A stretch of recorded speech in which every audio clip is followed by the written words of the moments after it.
2024 লোকসভা নির্বাচনকে সামনে রেখেই এবার বামেদের জোরদার ভোট প্রচার, মাটি কামড়িয়ে একেবারে প্রচার শুরু করে দিলেন ত্রিপুরা রাজ্য কমিটির সম্পাদক জিতেন্দ্র চৌধুরী। ত্রিপুরা রাজ্য উপজাতি গণমুক্তি পরিষদের এবার একটা প্রকাশ্যে সভা হয়। সেই সভা থেকে বিজেপিকে তীব্র কটাক্ষ করেন সিপিআইএম নেতা অর্থাৎ বিধানসভার বিধায়ক সাব্রুমের জিতেন্দ্র চৌধুরী। ত্রিপুরা রাজ্যের আইন শৃঙ্খলা পরিস্থিতি নিয়ে তীব্র কটাক্ষ করেন। কেঁচো করতে কেউটো বার হচ্ছে, এটা একেবারে পরিষ্কার চিত্র জানানো যাচ্ছে যে জনজাতি ভোটাররা একটা মেন ফ্যাক্টর।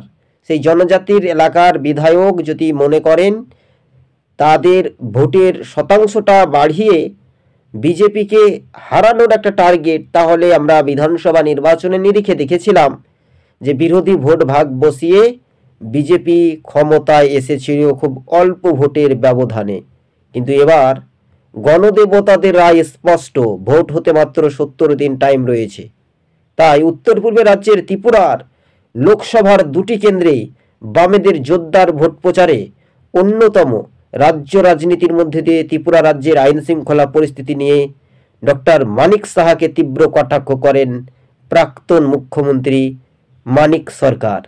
অন্যদিকে সাংবাদিক সম্মেলন থেকে পরিষ্কারভাবে চিত্র জানিয়ে দিয়েছিলেন ত্রিপুরা রাজ্য কমিটির সম্পাদক জিতেন্দ্র চৌধুরী। হ্যাঁ, রাজ্য রাজনীতিতেই সামনে লোকসভা নির্বাচন, ভোট হতে 70 দিনের মাথায় 543 আসনের মধ্যে উত্তর পূর্বের রাজ্যে এবার মাটি কামড়িয়ে জোরদার ভোট প্রচারে নামতে শুরু করলেন বামপন্থীরা।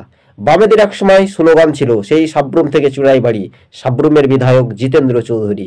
অল্প ভোটের ব্যবধানে তিনি জয়ী হয়েছিলেন, কিছুটা হলেও এবার বিজেপিকে টক্কর দিতে চলেছে।